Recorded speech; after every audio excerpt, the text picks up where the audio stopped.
Patch 13.19 is here, so let's go over all the changes and how they affect our tier list this week. So before we do get into the good stuff, let's quickly go over all the changes. Galio, Gangplank, Jhin, Lee Sin, Lissandra, Nunu, Pyke, Syndra and Twitch have all been buffed. Azir, Briar, Rek'Sai, Renekton and Zeri are getting nerfed, and LeBlanc is getting some adjustments too. Seeker's Arm Guard and Randuin's Omen are being buffed, and Static Shiv gets even more changes yet again. So let's jump straight into the top lane first, and in the S tier we have Aatrox, Camille, Darius, Fiora, Garen, Malphite, Olaf, Poppy, Quinn and Renekton.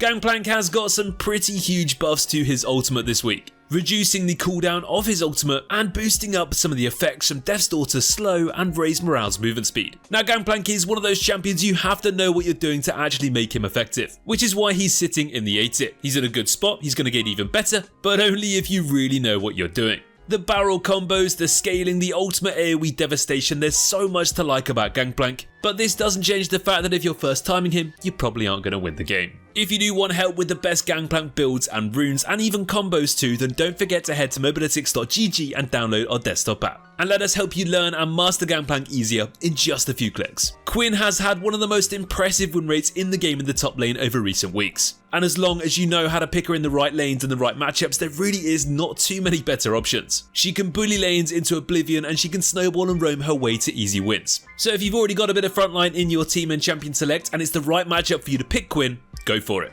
Poppy is still unstoppable right now. She's been queen of the top lane tanks for a while now, and this just doesn't look like it's going to stop anytime soon. She's got tons of disruption and CC and anti-mobility, and she can weak side or strong side or whatever you need her to do, she can do it, and do it better than almost anybody else you can pick in the top lane. So if you are a Poppy enjoyer and abuser, just carry on while you still can. Moving down to the jungle now, and in the S tier we have Bel'Veth, Echo, Evelynn Fiddlesticks, Jarvan, Kha'Zix, Lilia and Nocturne. Lee Sin's annual Worlds buffs are here, and if you didn't know, this is the patch that Worlds is going to be played on. He's not exactly been weak recently with the buffs to Gore Drinker, but he's definitely been overshadowed by the likes of S tier junglers like Rek'Sai, Jarvan and Bel'Veth. Lee Sin is one of those champions that if you can play well enough, he will always be useful. But when there's so many difficult S tier matchups running around the jungle, it does make it a lot harder to play him. That being said, if you enjoy Lee Sin and you are good enough to pull him off consistently, now's the time to start one-tricking him again and enjoy the ride. When Briar was originally released, she was a little bit in to say the least, and her stats were a bit of a joke. But slowly but surely, after her hotfix buff, she's been rising into a really good spot. So much so that she's already got some nerfs this patch. Stridebreaker and Gore Drinker are both excellent options on Briar depending on the game. And then with a bit more durability and damage with items like Black Cleaver and Death's Dance and Sterax, you just turn into an absolute healing, sustaining, chasing, inting monster. Now if you do jump in and press the wrong ability at the wrong time, Briar is definitely still one you can enter. But if you get a bit strong in the early game and get a few kills, you can genuinely just charge towards your enemies without too much counterplay and just keep taking them down. We've popped Briar into the A tier this week because of these nerfs, and if she hadn't been nerfed, we probably would have put her in the S tier.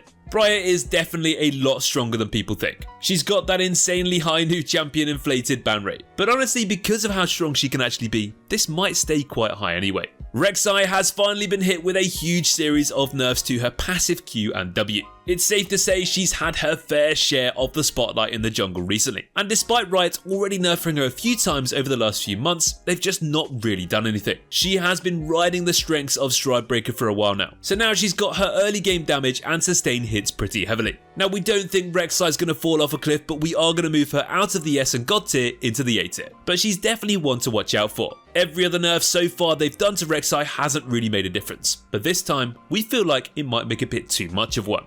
Over to the mid lane now, and in the S tier we have Akshan, Cassiopeia, Lux, Neferi, Nico, Pantheon, Swain, Sylar, Syndra, Vex and Xerath. Yes, that is a lot of champions, and some of which are a bit more situational than others, with picks like Neferi, Cassiopeia and Pantheon all being a bit more matchup dependent. But their stats are just way too good to ignore. The Lissandra buffs this patch have brought her up to the A tier, and it's safe to say she's already been a great pick in the right matchups recently with her ridiculous amount of CC able to shut down those mobility monsters. This really is what Lissandra is known and what she's really picked for. You sit in lane and push and poke and wave clear and then dish out tons of AoE damage and crowd control in any given moment. She is an incredibly effective champion in the right games and in the right hands, and with the buffs this patch, she's only going to get better.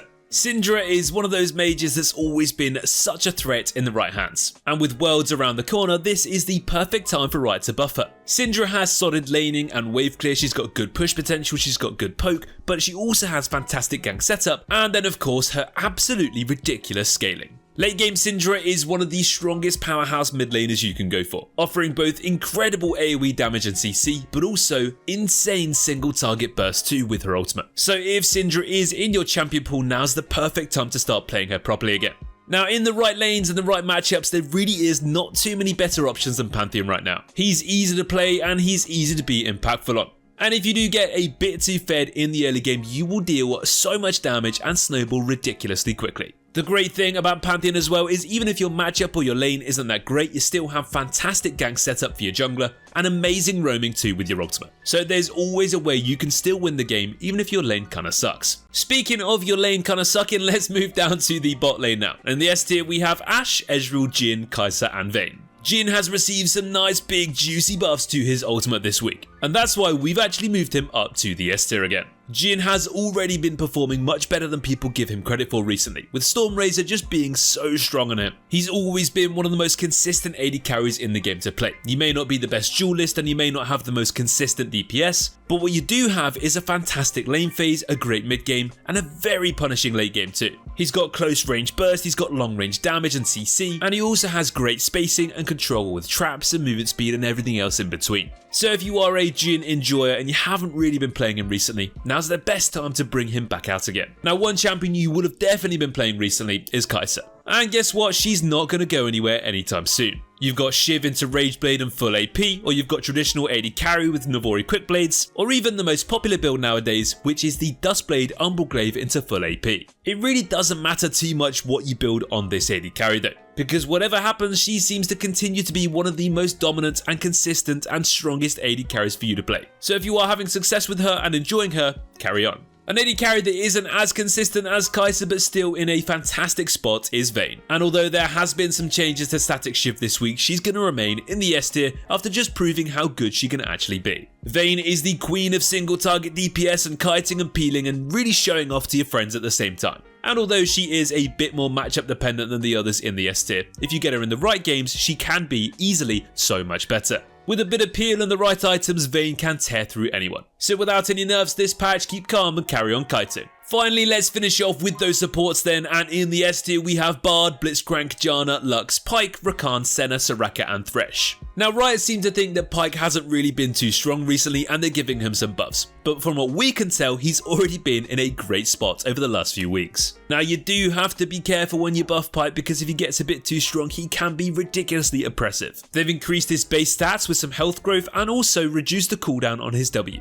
Now luckily this doesn't seem like it's going to be a game-breaking OP crazy strong buff, but it will definitely help out those Pyke 1 tricks that are already having great success on him. He's got great kill threat in the early game, he's got fantastic roaming, and he's got incredible teamfight cleanup too. And this is obviously not going to get any worse this patch. Bard is well and truly back though, and the buffs he got recently have definitely shown just how good he can be in the right hands. Now he may not be the best in lane and 2v2s, but his gank setup is insane and his roaming is ridiculous. So whilst you're zooming around the map collecting those chimes, you can also kill the mid lane, assist the jungler, or even gank the top lane too. Bard's creativity and outplay potential is out of this world. And to top it all off, he's also ridiculously fun to play. So if you haven't already been playing Bard, then you're seriously missing out. We make it through yet another patch with no nerfs to Rakan.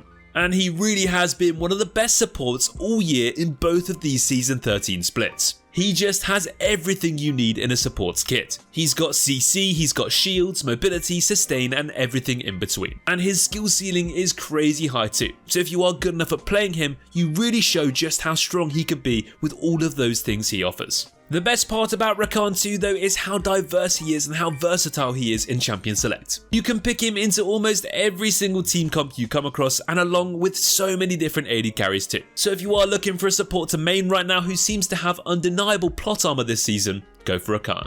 That brings us to the end of our patch 13-19 tier list video. Don't forget to check out Mobalytics before you go and see our low and high elo tier lists in full over on our website.